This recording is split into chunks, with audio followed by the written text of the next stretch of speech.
मैं आपसे पूछूं, अगर अपना बाप एक वक्त तो भूखा रहकर बिल्डिंग बनाता है और उस बिल्डिंग पर कोई पत्थर फेंक दे तो लोग कहते हैं मौलाना मेरे बाप ने भूखा रहकर ये बिल्डिंग बनाई है। एक टाइम भूखा रह के बाप ने बिल्डिंग बनाई है तो उस बिल्डिंग से आपको कितना प्यार है। ये जो इस्लाम की इमारत तुम्हें नजर आ रही है, ये जो कुरान की इमारत तुम्हें नजर आ रही है, ये जो दीन की इमारत तुम्हें नजर आ रही है, ये जो नमाज रोजा हज ज़कात की ये खूबसूरत इमारत तुम्हें नजर आ रही है, इसमें रसूलुल्लाह ने 3 महीने तक घर में चूल्हा नहीं जलाया। 3 महीना किसको कहते हैं? अल्लाह अकबर। अगर वाकई इश्क़ रसूल सीनों में जिंदा है तो थोड़ी देर के लिए तसव्वुर करो, हम तो 3 टाइम पेट भर के खाते हैं और मौज मस्ती करते हैं, जराइम करते हैं, गुनाह करते हैं। सोचो जिसने अल्लाह के दीन की शमा को जब जलाने के लिए घर के चूल्हे बुझा दिए, उस रसूल के दिल पे क्या गुजरती होगी जब हुजूर का कोई उम्मती गुनाह करता होगा। आज मुसलमान कितनी सादगी से कहता है मौलाना हम लुट रहे हैं, हम पिट रहे हैं, हम तबाह हो रहे हैं, हम बर्बाद हो रहे हैं। मैं एक वजह बयान करूं, जो कौम कब्र अनवर में अपना नबी का दिल दुखाए वो कौम लुटेगी नहीं तो कौन लुटेगा, वो कौम पिटेगी नहीं तो कौन पिटेगा, वो कौम तबाह ना होगी तो कौन तबाह होगा, वो कौम बर्बाद ना होगी तो कौन बर्बाद होगा। लोग कहते हैं काश हजरत सुलेमान अलैहिस्सलाम की दुनिया में हुकूमत होती तो आज क्या दिन होते। मैं आपसे कहूं अगर फिरौन की हुकूमत ना भी होती और हजरत सुलेमान की हुकूमत आज होती तो आपको बताऊं आपके साथ वही कुछ किया जाता जिसके आप मुस्तहिक है। क्यों? अल्लाह को यह कब गवारा है कि उसके महबूब का दिल एक दिन में हजारों बार तुम छलनी करो और अल्लाह तुम पर रहमतों की बरसात बरसाए, रहमतों की बरखा बरसाए। मुसलमानों याद रखना दुनिया में जो होता है अल्लाह की मर्जी के बगैर नहीं होता। आज हमारे घरों से धुआं न उठता अगर हम हुजूर का दिल न दुखाते। माँ का जो दिल दुखाए मरते वक्त उसकी जबान पे कलेमा नहीं आता, माँ का जो दिल दुखाए वो दुनिया में जलील होता है। जब माँ का दिल दुखाने वाले का अंजाम ये है तो रसूलुल्लाह का दिल जो कब्र अनवर में दुखाते हैं, अपने आप में डूब कर सोचो एक दिन में कितनी मर्तबा मेरे नबी का दिल दुखाते हो। जो रसूल जानवर का भी दिल दुखाने से मना करे, जो नबी पिस्सू और मक्खी पर जुल्म करने से मना करे, जो रसूल मुर्गी और कुत्ते और बिल्ली पे जुल्म करने से मना करे, तुम अपने नबी का दिल छलनी कर रहे हो अल्लाह और फिर उस पर तुम ये तमन्ना करते हो कि ये होगा वो होगा। मुसलमानों सैयदना फारूक आजम रिवायत करते हैं जिसको फकी अबुल्लाह समरकंदी ने लिखा कि तुम छोटे से छोटा भी गुनाह करते हो तो उससे हुजूर का दिल दुखता है। अल्लाह उससे हुजूर का अल्लाह। सोचो अल्लाह कब्र में नबी का इतना ख्याल फरमाए कि 70,000 फरिश्ते सुबह को भेजे कि शाम तक तुम दुरूद पढ़ो महबूब पर, और 70,000 शाम को भेजे कि तुम सुबह तक दुरूद पढ़ो मेरे नबी पर। अल्लाह खुद भी दुरूद भेजे, फरिश्तों को भी दुरूद भिजवाए कि तुम भी दुरूद भेजो। और एक बार जो फरिश्ता आ जाए दोबारा फिर वो आ नहीं सकता। और हम क्या भेज रहे हैं? ज़िना के तीर, अल्लाह, दाढ़ी मुड़ाकर तीर, अल्लाह, गाने सुनकर तीर, औरतों पे जुल्म करके तीर, गुनाहों को करके तीर। सोचो जो कौम, ऐसी भी कौम दुनिया में कोई गुजरी है जो अपने नबी का दिल छलनी करे, नबी के दिल पे नश्तर लगाए? सोचो वो दिल, जिस दिल का ख्याल कुदरत को इतना है कि सिर्फ नजरें उठ जाए हसरत से तो अल्लाह किबला बदल दे और बता दे कि मैं बेनियाज होकर तेरी खुशी के लिए किबला बदल सकता हूं, तो वो बेनियाज होकर किबला बदल दे और हम मजबूर और गुलाम होकर अपनी जिंदगी नहीं बदल सकते, जिंदगी में तब्दीली नहीं ला सकते। हजारों की महफिलें जमा हो रही है तकरीर सुनने के लिए, जिंदगी बदलने कितने आ रहे हैं, जिंदगी तब्दील करने कितने आ रहे हैं। बस बस इतना ही अर्ज करना चाहता हूँ, यही तो हमारा रोना है कि हम सबके दिल का ख्याल करते हैं। दुकान बंद करके शादी में क्यों जा रहे हो पता है? यार दोस्त के बेटे की शादी है, मेरा यार नाराज ना हो जाए। समधी के घर दुकान बंद करके मैयत में इसलिए जा रहे हो, यार मेरे समधी के बाप की मैयत है, कहीं वो नाराज ना हो जाए। समधी की खुशी के लिए दुकान बंद हो सकती है, दोस्त की खुशी के लिए दुकान बंद हो सकती है, रसूलुल्लाह की खुशी के लिए क्या नमाज के वक्त तो दुकान बंद नहीं हो सकती? बताओ तो सही मुसलमानों, सबकी खुशी का ख्याल कर रहे हो, नबी की खुशी का ख्याल कब करोगे? सबके ही बुलावे पर जा रहे हो, नबी के बुलावे पर कब आओगे?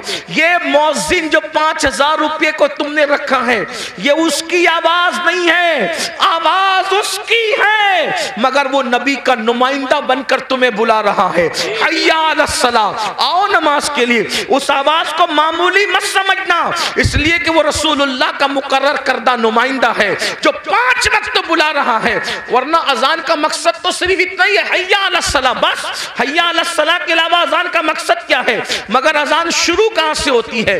अल्लाहु अकबर, अल्लाहु अकबर, यानी नमाज के लिए बुलाने वाला शुरू कर रहा है। मुझे जिसने खड़ा किया है, जिसका मैं नुमाइंदा बन करके तुम्हें बुला रहा हूं, वो कोई मामूली हस्ती नहीं। अल्लाहु अकबर, अल्लाहु अकबर, अल्लाह सबसे बड़ा है, अल्लाह सबसे बड़ा है। ज़हन में सवाल आता है, जब अल्लाह सबसे बड़ा है तो वो है कैसा? अशहदु अल्ला इलाहा इल्लल्लाह, अल्लाह के सिवा कोई माबूद नहीं है। उसकी निशानी क्या है? अशहदु अन्ना मुहम्मदुर रसूलुल्लाह, मुहम्मद अल्लाह के रसूल सबसे बड़ी निशानी है। बोलना क्या चाहता है? हय्या अलस सलाह, आओ नमाज की तरफ। नमाज की तरफ आऊंगा तो क्या मिलेगा?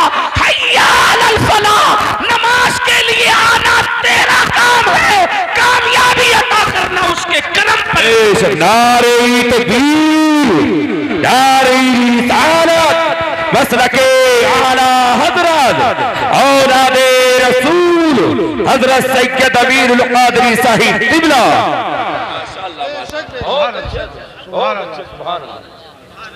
फलाह अरबी लुगत में इतना जामे लफ्ज है कि हर कामयाबी को यह समेट लेता है।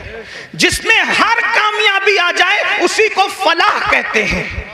फलाह से बढ़ जामे कामयाबी के लिए कोई लफ्ज नहीं है। और अजान में मुकर्रर है, हय्या अलल फलाह।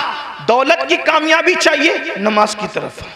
औलाद चाहिए, नमाज की तरफ आओ। इज्जत चाहिए, नमाज की तरफ आओ। बुलंदी चाहिए, नमाज की तरफ आओ। हुकूमत चाहिए, नमाज की तरफ आओ। तिजारत चाहिए, नमाज की तरफ आओ। उम्र में बरकत चाहिए, नमाज की तरफ आओ।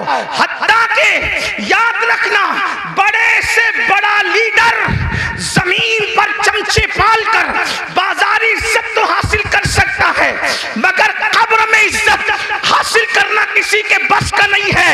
मगर नमाज वो अजीम सरमाया है जिसको पढ़ने के बाद आदमी कब्र में भी इज्जतदार हो जाता है। शर्त यह कि सीने में इश्क रसूल हो। मेरे इमाम कहते हैं, नकीरैन करते हैं ताजीम मेरी, नकीरैन करते हैं ताजीम मेरी, फिदा हो के तुझ पे ये इज्जत मिली है। अगर नमाज पढ़ोगे तो कब्र में फरिश्ते भी इज्जत से पेश। आपसे आप कहते हो ट्रेन में टीसी इज्जत से पेश नहीं आता, मैंने कहा नमाज पढ़ा होता तो ऐसा नहीं होता। हुजूर से वफा की होती। यार कब्र में जब फरिश्ते इज्जत से पेश आ सकते हैं तो ट्रेन के टीसी की क्या हैसियत है? जो नबी से वफादारी फरिश्तों के दरमियान मुअज़्ज़ज़ बना दे, वो पुलिस के दरमियान मुअज़्ज़ज़ क्यों ना बनाएगी? वो मालदारों के दरमियान मुअज़्ज़ज़ क्यों ना बनाए? आप देखो बहुत सारे उलमा आपके दरमियान आते हैं, उनकी माशी हालत उतनी मजबूत नहीं होती जितनी तुम्हारी होती है, फिर भी तुम हाथ बांध के क्यों खड़े रहते उनके सामने? खुदा ने करोड़पतियों को एक आलिम के सामने हाथ बांध के क्यों खड़ा करवा दिया? अल्लाह बता रहा है, देख ले मेरे वफादार पर इनाम। यहाँ मालदारों को हाथ बंधवा दिया है और कब्र में नकीरैन इज्जत करते नजर। नबी से वफा तो करके देखो, सबके लिए वफा, हुजूर के लिए वफा नहीं। बात दूर निकली। अर्ज कर रहा था इब्तिदाई दौर है इस्लाम का, मदीने मुनव्वरा में सिद्दीक अकबर रावी है। सिद्दीक अकबर कहते हैं मुझे इतनी भूख लगी थी कि मेरे घर में कुछ नहीं था। सिद्दीक अकबर कहने, और कई दिन हो गए थे, तकरीबन कमोबेश 3 दिन। भूख से जब मेरा पेट खाली हुआ और कमर की तरफ लगने लगा तो मैंने सोचा चलो दोपहर की चिलचिलाती धूप है, चल करके किसी के घर कुछ खा लेंगे। दोपहर में जब मुझे कोई देखेगा कि अबू बकर दोपहर में धूप में कहां फिर रहे हो, तो फिर मैं कह दूंगा कि भूख लगी है तो मुझे कुछ खिला देगा। इधर सिद्दीक अकबर निकले, उधर फारूक आजम से सामना हुआ। फारूक आजम और सिद्दीक दोनों ने एक दूसरे को सलाम किया और फारूक आजम ने पूछा अबू बकर मेरे भाई, इस धूप में, चिलचिलाती धूप में क्यों निकले हो? इतनी धूप में तो तुम निकलते भी नहीं हो, क्यों निकले हो? सिद्दीक अकबर ने कहा उमर मुझे भूख लगी है, 3 दिन का भूखा हूं, घर में कुछ नहीं है, इसलिए वो भूख मुझे घर से बाहर लाई है। लेकिन मेरे भाई उमर तुम भी तो इस धूप में बाहर निकलते नहीं, तुम क्यों निकले हो? कहा मेरे भाई जो तुम्हारा हाल है वही मेरे घर का भी हाल है। 3 दिन से मैंने भी कुछ नहीं खाया, सोचा दोपहर का वक्त है, कोई मुझे देख लेगा, पूछेगा कि इस धूप में क्यों फिर रहे हो, तो कहूंगा भूख लगी है तो कुछ खा करके भूख को मिटा दूंगा। अभी दोनों में ये गुफ्तगू हो रही थी कि आमिना के लाल काशान अक़दस से मुकम्मल शान शौकत के साथ बाहर निकले, जिनकी शान मेरे इमाम यूं कहते हैं आसमां खान, जमी खान, जमाना मेहमान, साहिबे खाना लक़ब किसका है, तेरा तेरा कौन देता है, देने को मुंह चाहिए, देने वाला है सच्चा हमारा हमारा नबी। बेशक सरकार को आते देखा, आका ने दोनों को सलाम किया। दोनों ने अर्ज़ की हमारे माँ बाप आप पे कुर्बान आका, इस चिलचिलाती धूप में आप बाहर नहीं तशरीफ लाते, आप इस धूप में कहां जा रहे हैं, हमें काम बता दे क्या है। आका ने फरमाया अबू बकर उमर पहले ये बताओ तुम दोनों यहाँ क्या कर रहे हो? आका अलैहिस्सलाम ने कुछ कहने के बजाय फरमाया तुम दोनों क्या कर रहे हो? दोनों ने नजरें झुका के कहा कासिम नेमत से या रसूल अल्लाह 3 दिन से भूखे हैं, घर में कुछ मिला नहीं, बाहर आ गए, भूख बाहर लाई है कि हम कुछ खा ले किसी के यहाँ जाके। लेकिन आका आप क्यों बाहर आए? सरकार ने फरमाया तुम्हारे घर में 3 दिन से चूल्हा नहीं जला, लेकिन इस वक्त मेरे घर में महीना भर हो गया, महीने भर से मेरे घर में चूल्हा नहीं जला है। मुझे भी भूख की शिद्दत ने बेताब किया, मैंने सोचा किसी के घर जाकर उसको नवाजा जाए और उसके घर जाके कुछ खाया जाए। सहाबा रोने लगे। यहाँ आगे बढ़ने से पहले एक जुमला कहता हूँ, सहाबा पर कुछ कमेंट करने से पहले ये कुर्बानियां भी सोच लिया करो कि क्या कुर्बानियां थी। आज दूसरों के देखा देखी अगर सुन्नी कहलाने वाले भी असहाब की तौहीन करें तो कितनी दुख की बात है। जो लोग मस्जिद का चंदा भी नोट देख कर देते हो हफ्ते में 1 दिन और इमाम को अपना गुलाम समझते हो, वो लोग कमेंट करेंगे उन सहाबा पर जिन्होंने इस तरह की कुर्बानियां दिए, भूखे रहकर अल्लाह के दीन की खिदमत की। कभी सोचा, कभी गौर किया? हमसे तो 10 की नोट भी निकलती है तो देख के निकलती है, बल्कि बाज जालिम तो ऐसे हैं जहां नोट कहीं नहीं चलती, वो मस्जिदों में और मदरसों में चंदा देकर लोग चलाते हैं। ये हालात है, हंसने की बात नहीं है, ये बहुत दुख की बात है। और वो लोग किन पे कमेंट कर रहे हैं? जिन्होंने पूरी दौलतें दाव पे लगा, पूरी दौलत कुर्बान कर दी। हत्ता के सिद्दीक बावफा तो वो हैं जिसने तबूक के मौके पे कुर्ता भी चंदे में दे दिया और टाट पहन लिया, और जब पूछा गया कि कुर्ता क्यों दे दिया चंदे में, कहने लगे हम जंग पे जा रहे हैं और मैं जानता हूं मुसलमानों के पास शहीद को कफन देने के लिए कपड़ा भी नहीं है, अगर कोई मेरा भाई शहीद हो जाएगा तो अबू बकर का कुर्ता कफन के लिए काम आ जाएगा। ये उनके जज्बात थे मुसलमानों। हक जिंदा है तो हक की आवाज भी जिंदा रहेगी, और यही अहले सुन्नत का तुर्रा इम्तियाज है। हम जहां अहले बैत के बेदाम गुलाम हैं, वहीं पर हम सहाबा के भी बेदाम गुलाम हैं। और कुदरत ने हमें 2 हाथ इसलिए अता किए हैं कि एक हाथ में असहाब का दामन है और एक हाथ में अहलुल बैत का दामन है, इसीलिए हमारा बेड़ा पार है।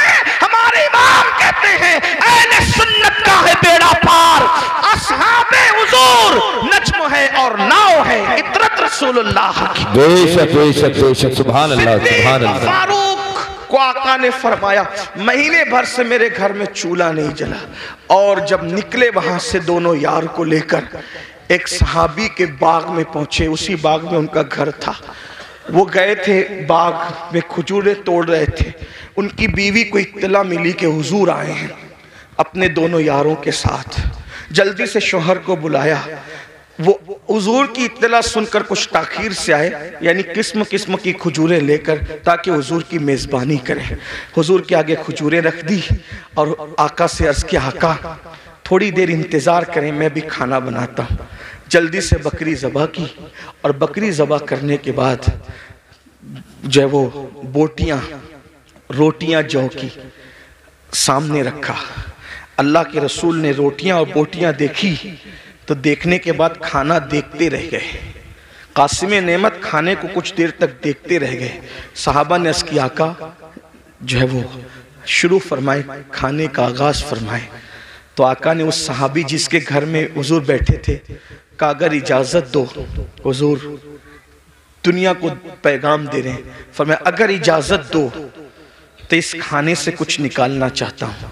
रोटी उठाई जौ की, उस पर कुछ बोटियाँ रखी, और बोटियाँ रखकर आंख में आंसू आ गए।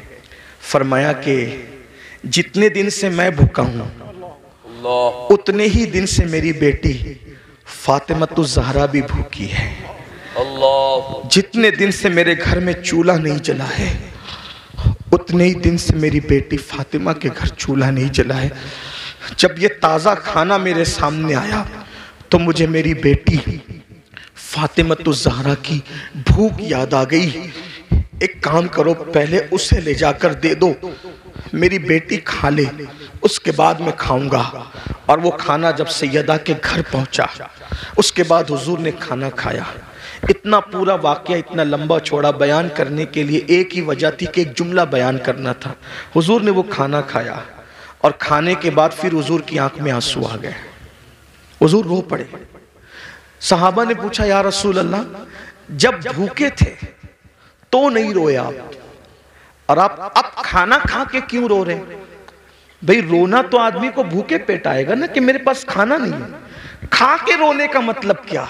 अब आका ने जो फरमाया, यही एक जुमला पढ़ने के लिए इतना बड़ा वाकया मैंने पेश किया। गौर से सुनना। आका इरशाद फरमाते हैं, अल्लाह ने कितना लजीज खाना हमें खिलाया ना, बकरी का गोश्त और जौ की रोटी। सैयदुत ताम है, ये खानों का सरदार है। कितना लजीज खाना अल्लाह ने हमें खिलाया। अब मैं इस पे रो रहा हूं। अगर क़यामत के दिन अल्लाह मुझसे इस खाने के बारे में सवाल करेगा तो मैं अल्लाह को क्या जवाब दूं? कौन कह रहे? एक महीने तक जिसके घर में चूल्हा नहीं जला, जो वजह तखलीक कायनात है, जो नबियों का सरदार है, जिसके लिए नेमतें पैदा की गई, जिसके लिए दुनिया बनाई गई, जिसके लिए किबला बदल दिया गया, जिसके इशारे अब्रों पे चांद टुकड़े कर दिया गया, जिसके इशारे से सूरज पलटा दिया गया, उस रसूल को उम्मत को तालीम देते हुए ये एहसास है कि मैंने एक दिन, आज एक महीना चूल्हा बंद रखने के बाद आज बकरी का गोश्त और रोटी खाया है। अगर अल्लाह मुझे इसके बारे में पूछेगा मैं क्या जवाब दूं? हालांकि हुजूर अलैहिस्सलाम से कोई सवाल नहीं होना, वो तो शाफ़ई यौमुन नुशूर है। उन्हीं के इशारों पर लोग बख्शे जाएंगे। मेरे इमाम कहते हैं, एक मैं क्या, मेरे इसिया की हकीकत कितनी, मुझसे 100 लाख तो काफी है। इशारा तेरा से पत्ता सा उड़ा जाता है, पन्ना हल्का सही भारी है, भरोसा तेरा बेशक। जिंदाबाद जिंदाबाद। रसूल अलैहिस्सलाम को ये एहसास तालीम उम्मत के लिए बेचैन कर रहा है। अल्लाह मुझसे पूछेगा तो मैं क्या जवाब दूंगा? बताओ मेरे भाइयों, एक दिन में 2-2 मरतबा कपड़े बदलते हो, 3-3 मरतबा पेट भर के खाते। मैं मना नहीं कर रहा हूँ, खाने के लिए मना नहीं कर रहा हूँ, कपड़े पहनने के लिए भी मना नहीं कर रहा हूँ, लेकिन इतना जरूर कहना चाहता हूँ, जिस खाने के रंग में डूबकर रज़्ज़ाक़ को भूल गए हो, जिन कपड़ों के गुरूर में अल्लाह को भूल गए हो, वो हमसे पूछेगा और वो हमसे सवाल करेगा। कभी सोचा एक हफ्ते का हिसाब अगर अपना पीर ले ले तो हम हफ्ते भर का हिसाब पीर को नहीं दे सकते। जब अल्लाह पूरी जिंदगी का हिसाब हमसे लेगा तो अल्लाह को क्या जवाब देंगे। जो कुछ कर रहे हो फरिश्ते लिख रहे हैं, जो कुछ बोल रहे हो फरिश्ते लिख रहे हैं, और ये सारा नामे अमाल जमा हो रहा है, और ये सारा नामे अमाल क़यामत के दिन हमारे हाथ में दिया जाएगा। और अल्लाह फरमाएगा इक़रा किताबक, पढ़ अपना नामे अमाल। जो लोग रातों को ज़िना की फिल्में देखते हैं, थोड़ी देर के लिए वो तसव्वुर करें कि अल्लाह का सामना होगा जैसा कि उसकी शान है। ये पढ़ सकोगे कि मैंने फलां तारीख को फलां रात 3 घंटे तक ज़िना की फिल्म देखी थी खुदा के सामने। वो तो आमने सामने से पाक है, लेकिन सिर्फ उसकी जैसी शान है, खुदा का सामना है। ये पढ़ सकोगे कि मैंने लड़कों के साथ बदफेलियां की थी। सोचो, तवज्जो करो। हदीस पाक तो यह है, लड़कों के साथ बदफेली करने वाला कहीं भी मरे। अल्लाह ने कुछ फरिश्ते ऐसे पैदा किए जिनकी चोंच है परिंदों की तरह, कहीं भी मरता है उसको उठाते हैं और उठाकर वहां ले जाकर फेंक देते हैं जहां कौमे लूत पर अजाब आया था। ये गंदी फिल्में यही तरफ आपको ले जा रही है, गंदी फिल्में आपको यही गंदगी की तरफ ले जा रही है। आपको एहसास नहीं है, आप तो सोचो रात है कौन देख रहा है, अकेला हूं कौन देख रहा है। अल्लाह इरशाद फरमाता है हुआ माकुम ऐनमा कुंतुम, तू जहां कहीं है अल्लाह तेरे साथ है। और कितना साथ है तो कहता है नहनु अक़रबु इलैहि मिन हब्लिल वरीद, अल्लाह तेरी शेरक से ज्यादा करीब है। और एक मकाम पे फरमाता है इन्नल्लाह काना अलैकुम रकीबा, अल्लाह तुम पर कड़ी निगरानी फरमा रहा है। मुसलमानों जरा सोचो, हलाल ग़िज़ा सैयदुल आलमीन वजह तख्लीक़ कायनात खा ले तो रोए, इसके बारे में मैं अल्लाह को जवाब क्या दूंगा। हम तो गुनाह कर रहे हैं और हमें एहसास ही नहीं। अल्लाह को हिसाब भी देना है, अल्लाह को जवाब भी देना है। इमाम अहले सुन्नत आला हजरत जैसी शख्सियत कहती है करीम अपने करम का सदका लई में बेकद्र को न शर्मा, तू और रजा से हिसाब लेना, रजा भी कोई हिसाब में है। अंदाजा तो फरमाए मुसलमानों, हम अपने आप को धोखा दे रहे हैं, हम अपने आप को तबाह कर रहे हैं, हम अपने आप को बर्बाद कर रहे हैं। आइए गुफ्तगू को समेटते हुए, दस्तारबंदी भी होनी है, मैं जल्द अपनी गुफ्तगू को समेटूंगा। कौन कौन लोग हैं, कौन कौन लोग हैं, कौन लोग हैं जो हिसाब को याद करके रोते रहे, हिसाब को याद करके रोते। सैयदुत ताइफा जुनैद बगदादी फरमाते हैं कि जो मकाम जिब्रील अलैहिस्सलाम को फरिश्तों में हासिल है, वो मकाम वलियों में हजरत बायजीद बुस्तामी को हासिल है। सुल्तानुल आरिफीन बायजीद अल बुस्तामी, आपको पेशाब होता था खून का पेशाब होता था हजरत बायजीद बुस्तामी को। मुरीदीन को पता चल गया कि बायजीद को खून का पेशाब हो रहा है। हमदर्दी की हजरत, आप जल्दी से किसी अच्छे हकीम से इलाज करवा लें क्योंकि आपको खून का पेशाब हो रहा है। फरमाया मेरा इलाज किसी हकीम के पास नहीं है। कहा क्यों? कहा कि ये जो खून का पेशाब होता है वो बीमारी से नहीं होता। बचपने में मुझसे एक गलती और गुनाह हो गया था, जब मुझे याद आता है कि अल्लाह उस गलती के बारे में मुझसे पूछेगा तो मैं अल्लाह को जवाब क्या दूंगा बचपने की उस गलती का।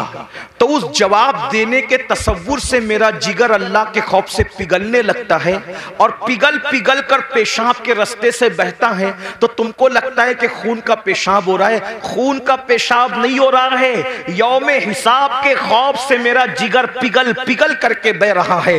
आपसे पूछना चाहता हूं मेरे भाइयों, आखिर इतने जराइम करके इतने बेखौफ क्यों हो? आखिरत भूल गए, आखिरत का तसव्वुर भूल गए। हजरत सैयदना मारूफ अल करकी वो बुजुर्ग हैं कि गौसे पाक फरमाते हैं सबसे ज्यादा अगर मुझे किसी मजार से फैज मिला है तो वो सैयदना मारूफ करकी का मजार है। गौसे पाक जिसके मजार पे जाकर चिल्ला करें वो मारूफ करकी कैसे बुजुर्ग होंगे? गौस पाक कहते हैं अगर कोई हाजत पेश आए तो मारूफ करकी के वसीले से जो दुआ की जाती है अल्लाह ताला उस दुआ को कबूल फरमाता है। ये मारूफ करकी है। फरमाते हैं 40 साल हो गए मैंने आसमान की तरफ कभी नजर नहीं उठाई। 40 साल से। लोगों ने पूछा क्यों? तो फरमाया एक गुनाह हो गया था, जब वो गुनाह याद आता है तो सोचता हूँ कि अल्लाह को जवाब क्या दूंगा। उसी शर्म से मैं 40 साल से आसमान की तरफ नहीं देख रहा हूँ। अब मारूफ करके जिसके वसीले से गौस पाक दुआ करते हैं, उनका गुनाह क्या था वो भी सुन ले ताकि आप गलत फहमी का शिकार न रहे। फरमाते लोगों ने पूछा हजरत वो गुनाह क्या हो गया था आपसे? कोई तो गुनाह, भाई हम आज गुनाह की बात करें तो लोग अपने पे कयास करते हैं ना कि मैंने जो जो किया उसमें से कुछ हुआ होगा, तो जरा वो गुनाह भी सुन ले कि वो गुनाह क्या था। फरमाते मैं कपड़े का व्यापारी हूं, कपड़े बेचता हूं, मार्केट में मेरी दुकान थी। एक दिन मार्केट में आग लग गई, रात को आग लगी, सुबह को मैं पहुंचा तो मेरे पड़ोसियों का सबका माल जल गया था, मेरी दुकान सही सलामत थी। खुशी में मैंने कहा अल्हम्दुलिल्लाह। बस इसी गुनाह पर मैं परेशान हूं। अपनी दुकान बचने पर मैंने खुशी में अल्लाह का शुक्र अदा किया, इसी गुनाह पर मैं 40 साल से आसमान की तरफ कहा हजरत ये भी कोई गुनाह है? फरमाया क्या तुझे नहीं पता, मोमिन जो अपने लिए पसंद करता है वही अपने मोमिन भाई के लिए पसंद करता है। तो दूसरे की दुकान जलने का मुझे दुख क्यों नहीं हुआ? सुभान अल्लाह। दूसरे की दुकान जलने का मुझे दुख क्यों नहीं हुआ? अपनी दुकान बचने की खुशी क्यों हो गई? मैं सोचता हूं कि अगर अल्लाह इसके बारे में मुझसे पूछेगा तो मैं अल्लाह को क्या जवाब दूं। आखिरी बात सुनने एंड पर, चूंकि ये मदरसे का जलसा, दस्तार बंदी का जलसा, आलिम की तारीफ क्या है? आलिम कौन?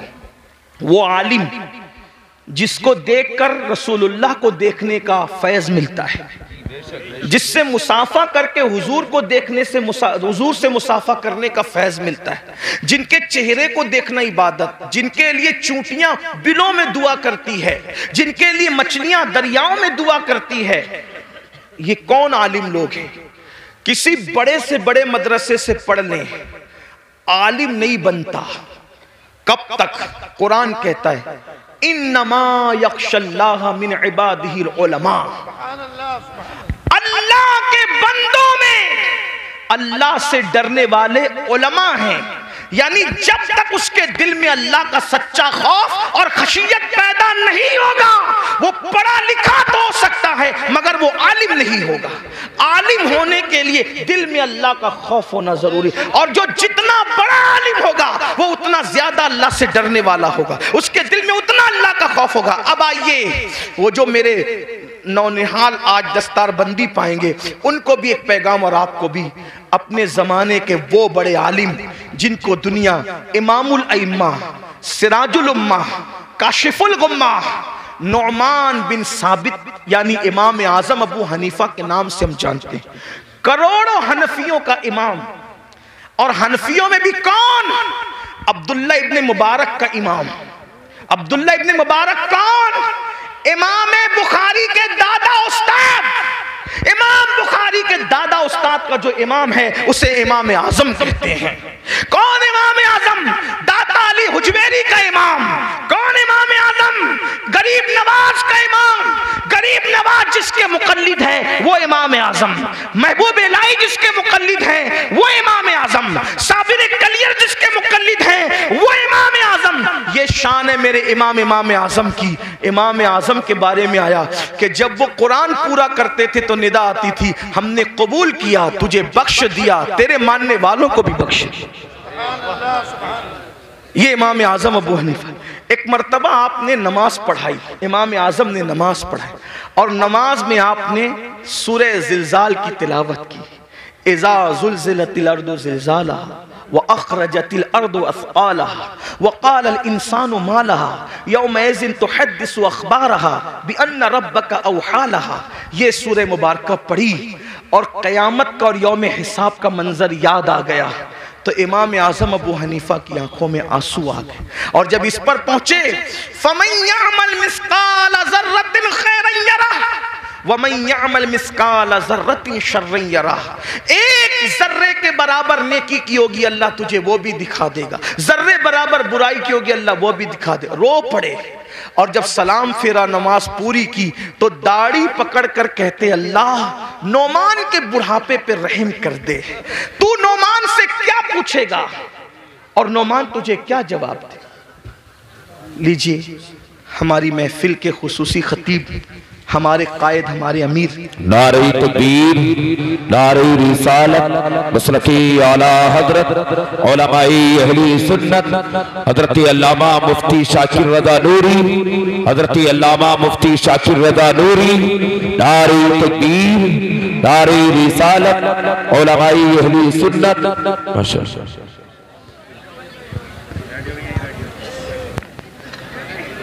वालेकुम अस्सलाम।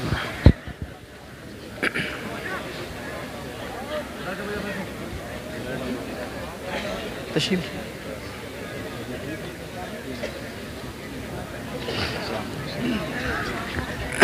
बैठ जाएं, दुरूद शरीफ पढ़ने।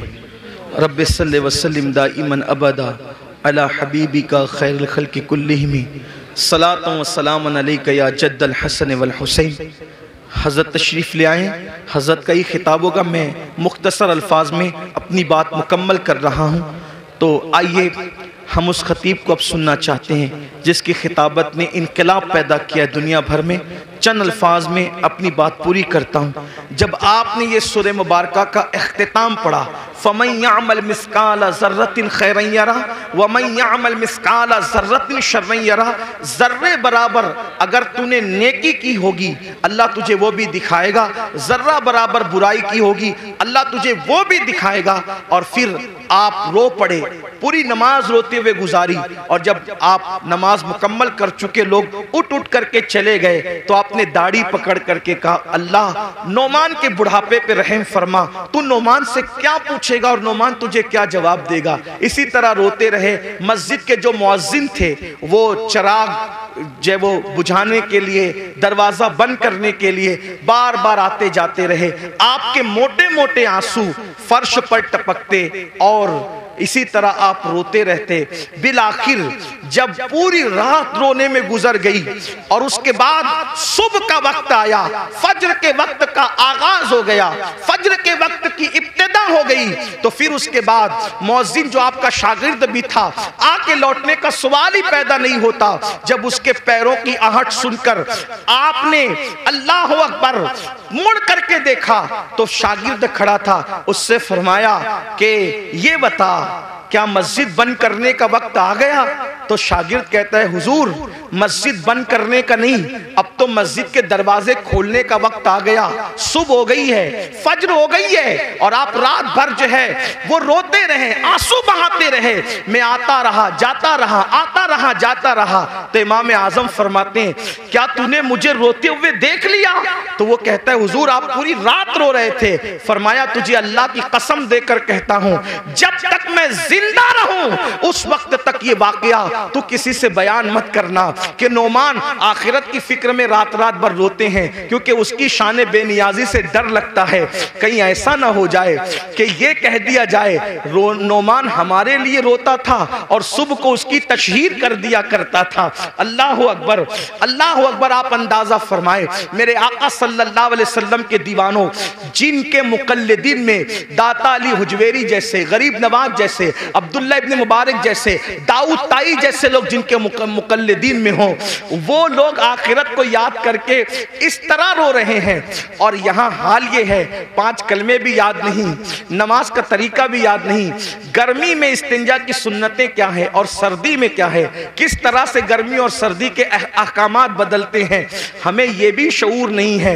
वुजू किस तरह एहतियात से करना चाहिए हमें वो भी नहीं पता। मैं तो अक्सर अपने भाइयों को कहता हूँ एक अच्छा आलिम जिसकी नजर फिक़ही मसाइल पर हो, अगर हम उससे अपना वुजू चेक करवा लें तो वो हमें नाकाम कर दें। जब आलिम के सामने हम अपना वुजू साबित नहीं कर सकते तो आलिमुल गैब के सामने हम आखिर कौन सा अमल साबित कर सकेंगे और हमारी हैसियत क्या होगी? अंदाजा तो फरमाए मेरे आका अलैहिस्सलाम के दीवानों, हालात ये हैं और हमारी कैफियत ये है कि हम जन्नत में न जाएंगे तो कौन जाएगा। हुजूर ताजुश शरिया अलैहि रहमान ने शायद हमारे हमारे लिए इसीलिए शेर कहा था कि मैं गुनाहगार हूं और बड़े मर्तबे की ख्वाहिश, मैं गुनाहगार हूं और बड़े मर्तबे की ख्वाहिश, मेरी तौबा है खुदाया, मेरे नफ्स की बदी है।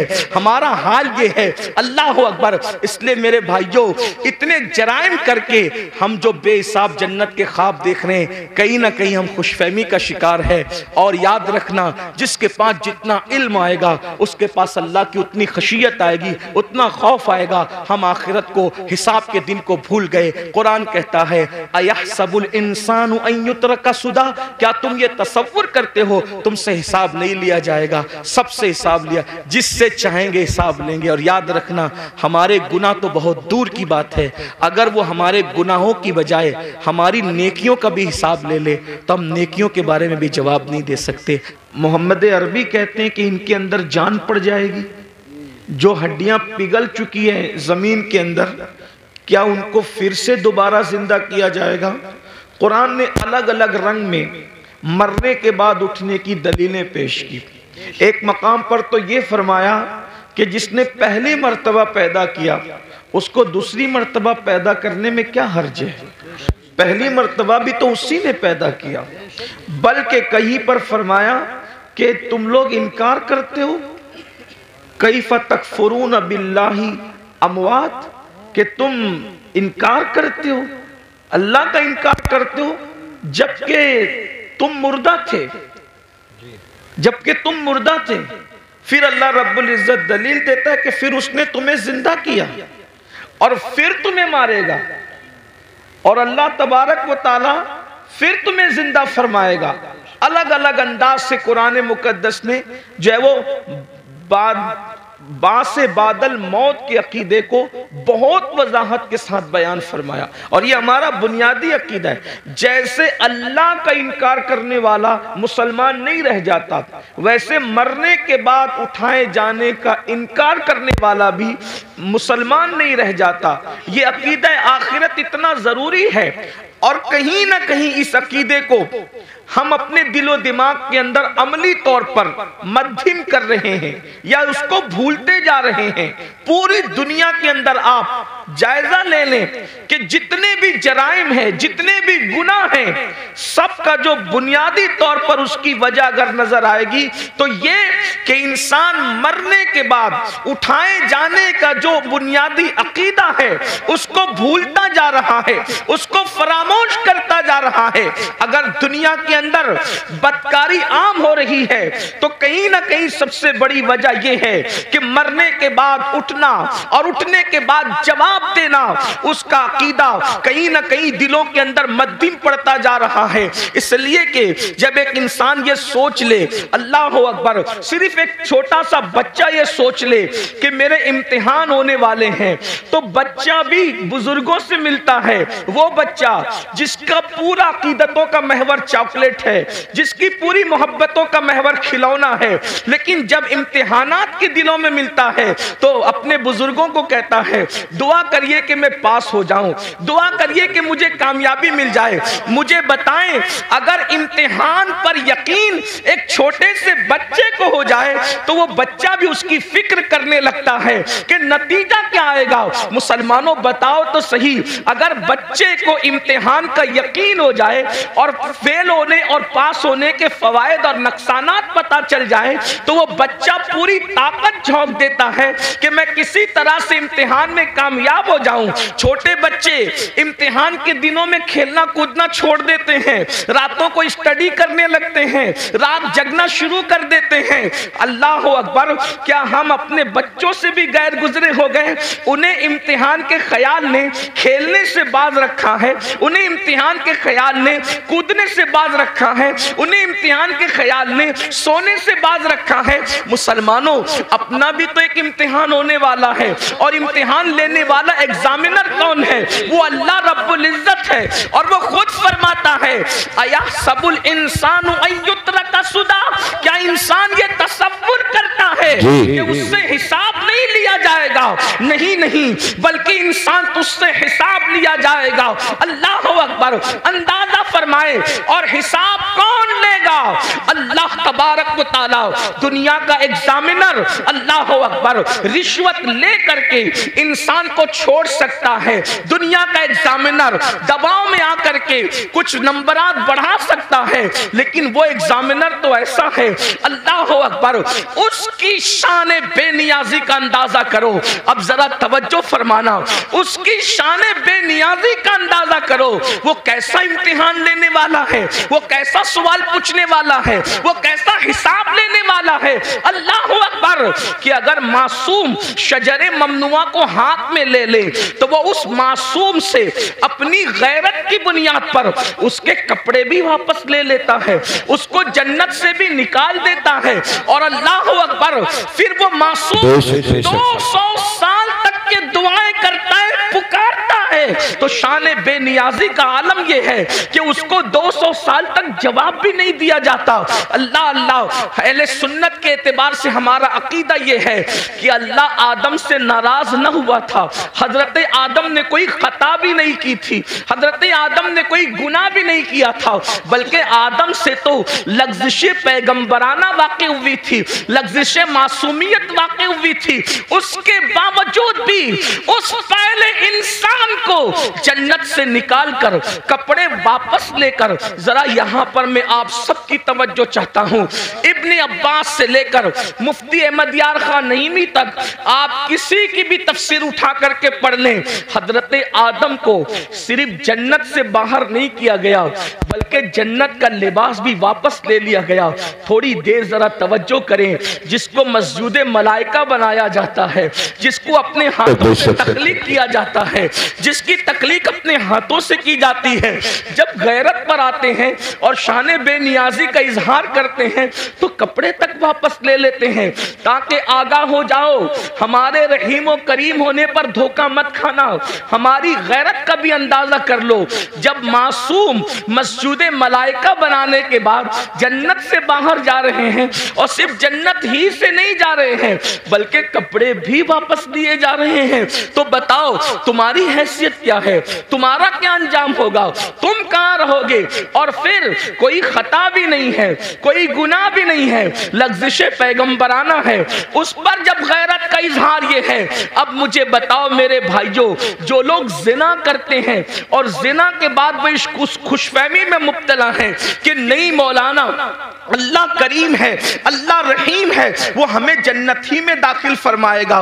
कोई लड़कों के साथ बदकारियां करते हैं और फिर ये तसव्वुर करते हैं कि मौलाना अल्लाह तो बख्शने वाला है, वो रहीम और करीम है। जो लोग सूद के धंधे करके हराम लुक्मा अपने पेट में डालते हैं, फिर भी उनका ख्याल ये है कि अल्लाह रहीम और करीम है, वो हमें बख्श देगा, तो वो ये लोग ये सब चीजें नहीं देखते क्या कि अल्लाह रब्बुल इज्जत ने पहला इंसान जो तमाम नबियों का बाबा है, जो तमाम वलियों का बाबा है, जो तमाम सहाबा का बाबा है, यानी सारे इंसानों के जो बाप हैं, उनके साथ इजहार गैरत करके हमें मुतनब्बे फरमाया, हमें तंबीह फरमाई कि हमारी शान बेनियाजी का अंदाजा करो। वही अल्लाह हमसे हिसाब लेगा, रब तबारक व तआला हिसाब लेगा।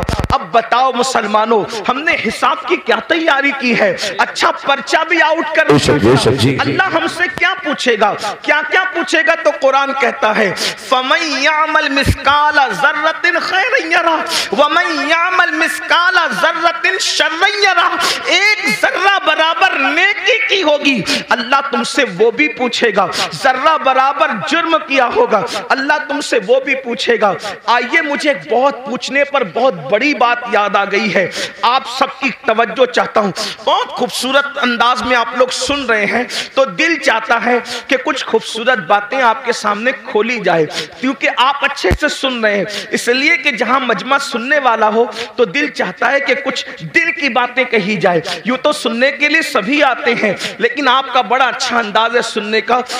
अल्लाह किससे क्या पूछ सकता है, इस बारे में कोई बेनियाज नहीं, वो किसी से भी कुछ भी पूछ सकता, किसी से भी कुछ भी पूछ सकता। इस सिलसिले में एक रिवायत सीरत की तमाम किताबों में लिखी हुई है।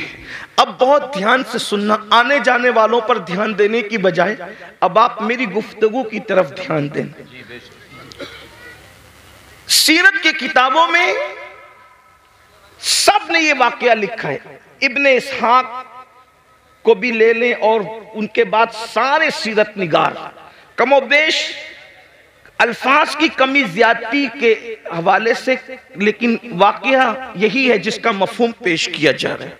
लेकिन मैं जहां से पेश कर रहा हूं आपके सामने, वो इब्ने मुंजरी के हवाले से मैं पेश कर रहा हूं बतौर मफहूम।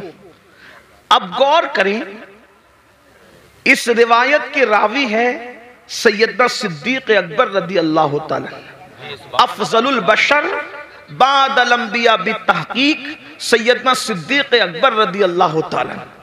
यूं तो सिद्दीक अकबर की से रिवायतें बहुत कम मरवी है, लेकिन सिद्दीक अकबर से जो रिवायतें हैं उन रिवायतों का भी कोई जवाब नहीं। सैयदना सिद्दीक अकबर रदी अल्लाह ताला, एक बात अंदाजा करने, सिद्दीक वो हस्ती है कि जिनके बारे में मौला अली ने बयान किया कि अल्लाह के रसूल ने फरमाया कि अगर सारी जमीन वालों का ईमान एक पल्ले में रखा जाए और तन्हा अबू बकर का ईमान एक पल्ले में रखा जाए तो सबके ईमान पर अबू बकर का ईमान वजनी हो जाएगा। ये वो हस्ती है जिन्हें सिद्दीक सुभान अल्लाह। और इन ईमान वालों में अबू हुरैरा का भी ईमान है, बिलाल हबशी का भी ईमान है, खालिद इब्ने वलीद का भी ईमान है, गौसे आजम गरीब नवाज का भी ईमान है। अंदाजा फरमाएं, जिसके ईमान की शान ये हो उसके दिल और सीने की हालत का क्या आलम होगा। वो सिद्दीक अकबर जो सहाबा के इमाम हैं, अफजलुल बशर बादल अंबिया बितहकीक सिद्दीक अकबर रज़ी अल्लाह ताला अन्हु, जिनके बारे में हुजूर मुहद्दिस आजम के चौचवी रहमतुल्लाह अलैह कहते हैं, मर्तबा हजरत सिद्दीक का ये है सैयद, हर फजीलत के वो जामे हैं नबुव्वत के सिवा। अल्लाह अकबर। आइए वही सिद्दीक अकबर रिवायत कर रहे हैं। अल्लाह अकबर। अल्फाज मेरे हैं, मफहूम बयान कर रहा हूं अपने अल्फाज के जामे में। इब्तिदाई दिन है, मदीने मुनव्वरा में असहाबे रसूल अभी नए नए जो है वो मदीने तैयबा आए हैं। अल्लाह अकबर। हुजरों की तामीर अभी नई नई हुई है, मस्जिद नबवी की तामीर नई नई हुई है। हालात ये हैं कि सैयदना अबू हुरैरा जैसे लोग, अल्लाह अकबर, कभी लुंगी होती है बदन पर, ऊपर का कुर्ता नहीं होता, इन हालात में जिंदगियां गुजार रहे हैं। बिलाल हबशी का हाल ये है कि भूख से जब मजबूर हो जाते हैं तो जमीन पर चित लेट जाते हैं ताकि अपने पेट को आराम पहुंचाएं। अल्लाह अकबर। और खुद रहमत दो आलम सल्लल्लाहु अलैहि वसल्लम जिनके नाम से आपने कॉन्फ्रेंस रखी है, उनके घर का हाल ये है कि 3-3 महीने गुजर जाते हैं तो चूल्हा नहीं जलता। अल्लाह के रसूल अलैहिस्सलाम के घर में 3 महीने, कोई मुबालगा नहीं, ये अल्लाह के रसूल की सबसे प्यारी ज़ौजा उम्मुल मोमिनीन सैयदा आयशा सिद्दीक़ा फरमा रही है। अल्लाह अकबर। आप फरमाती हैं 3-3 महीने हो जाते, चूल्हा नहीं जलता अल्लाह के रसूल के घर में। तो सहाबा ने पूछा, जब हुजूर के घर में चूल्हा नहीं जलता था तो तुम लोग किन चीजों पर इत्तेफाक करते थे, क्या खाते थे, कैसे जिंदगी गुजारते थे? तो उस वक्त अम्मा आयशा पाक फरमाती हैं, उस वक्त हम लोग 2 काली चीजों पर अपना वक्त गुजार लेते थे। आपने फरमाया, जिसको हदीस में रिवायत किया गया, कालत अस्वदैन, हम 2 काली चीजों पर गुजारा कर लेते थे। नंबर 1 खजूर, नंबर 2 पानी। इसी हदीस से इस्तेदलाल करते हुए इमाम अहले सुन्नत ने पानी का रंग जब पूछा गया तो आपने फरमाया कि पानी का रंग काला है, इसलिए कि लोग अब तक पानी को बेरंग समझते हैं। लेकिन मुफ्तिये 4 मिल्लत उम्मुल मोमिनीन सैयदा आयशा सिद्दीका ने पानी का रंग खुद मुतय्यन फरमा दिया कि पानी का रंग काला होता है। इसकी एक अलग तहकीक, अलग तफसील है, मेरा उन्वान वो नहीं। लेकिन उम्मुल मोमिनीन क्या फरमा रही है, हम 2 काली चीजों पर इक्तिफा कर लिया करते थे, खजूर और पानी। अल्लाह अकबर। अब आइए, अल्लाह अल्लाह, हुजूर के घर का ये हाल है। इससे मैं अपने जवानों से ये भी कहना चाहता हूँ, ये जो यूपी की जमीन पर 5 वक्त देहात देहात में अजान गूंज रही है, बिहार, बंगाल, शाम, यमन, ये जो जमीनों पर देहातों में भी आवाज अजान की गूंज रही है, इसमें हुजूर अलैहिस्सलाम की मेहनतें कितनी हैं। इतनी मेहनतें कि जिसने अपने घर में 3-3 महीने तक चूल्हा नहीं जलाया और इस्लाम की शमा को जलाने के लिए इतनी मेहनत फरमाई। जरा गौर तो करें, अल्लाह अकबर, जब मुसलमान होकर हम अल्लाह के दीन को पीठ के पीछे डालते होंगे तो उस वक्त रसूलुल्लाह के दिल पर क्या गुजरती होगी। अर्ज करते हैं, सदका प्यारे की हया का न ले मुझसे हिसाब, सदका प्यारे की हया का न ले मुझसे हिसाब, बख्श बे पूछे लजाए को लजाना क्या है। और डॉक्टर इकबाल ने कहा था, मौला अगर मेरा हिसाब लेना तेरी शान करीमी के मुताबिक ना गुज़ीर हो जाए तो तुझसे अर्ज ये है कि महबूब की निगाहों से छुपा कर हिसाब लेना, ताकि तेरे महबूब को उनकी हया की वजह से गैरत ना आ जाए। ये आशिकों का हाल है और हम जो कुछ किए जा रहे हैं, अल्लाह हमारे हाल पे रहम करे, हमें बेहिसाब बख्श दे। अल्लाह हम सब की बेहिसाब मगफिरत फरमाए, हमारे माँ बाप की मगफिरत फरमाए और हमें अल्लाह रसूल की सच्ची वफादारी अता फरमाए। गुफ्तगू के दरमियान कोई गलती हो तो अल्लाह पाक माफ़ कर दे। अस्तगफिरुल्लाह रब्बी इन्ना रब्बी लगफूरुर रहीम। हमारे दरमियान दुनिया सुन्नियत की वो अजीम शख्सियत मौजूद है, वो अजीम ज़ात मौजूद है जो बेक वक्त जो है वो मुसन्निफ भी है, शायर भी है, ख़तीब और ख़तीब गर भी है, बेहतरीन मुफक्किर भी है, दानिश्वर भी है और इसी तरह से आप एक बेहतरीन मोटिवेशनल स्पीकर भी है। ऐसे मुफक्किराना जुमले जो कहीं कहीं हमें सुनने को मिलते हैं, वो हज़रत की तकरीर में मोतियों की तरह आपके लबों से झड़ते नज़र आते हैं।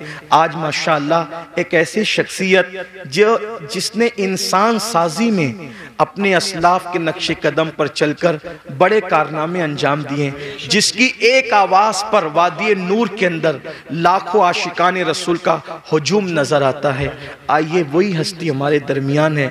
हमारे नाज़िम महफिल, नकीब महफिल बहुत अच्छे हैं और बड़े अच्छे अंदाज से कहना जानते हैं, लेकिन चूँकि वक्त की नज़ाकत को देख के उनसे माजरत चाहते हैं कि उनकी हक तलफी ना हो, मैं खुद किबला अमीर मोहतरम को अर्ज़ करता हूँ, इल्तिमास करता हूँ, इसलिए कि नाजिम साहब तारुफ पेश करेंगे तो उनके शाया निशान पेश करेंगे। लेकिन हमारा मानना ऐसा है कि हर आदमी, आरिफ रूमी का कौल है, हर इंसान अपनी ज़बान के पर्दे में छुपा हुआ है। जब ज़बान खुलती है तो खुद ही समझ में आता है कि ये इंसान है कौन। हर आदमी ज़बान के पर्दे में अपना तारुफ रखता है।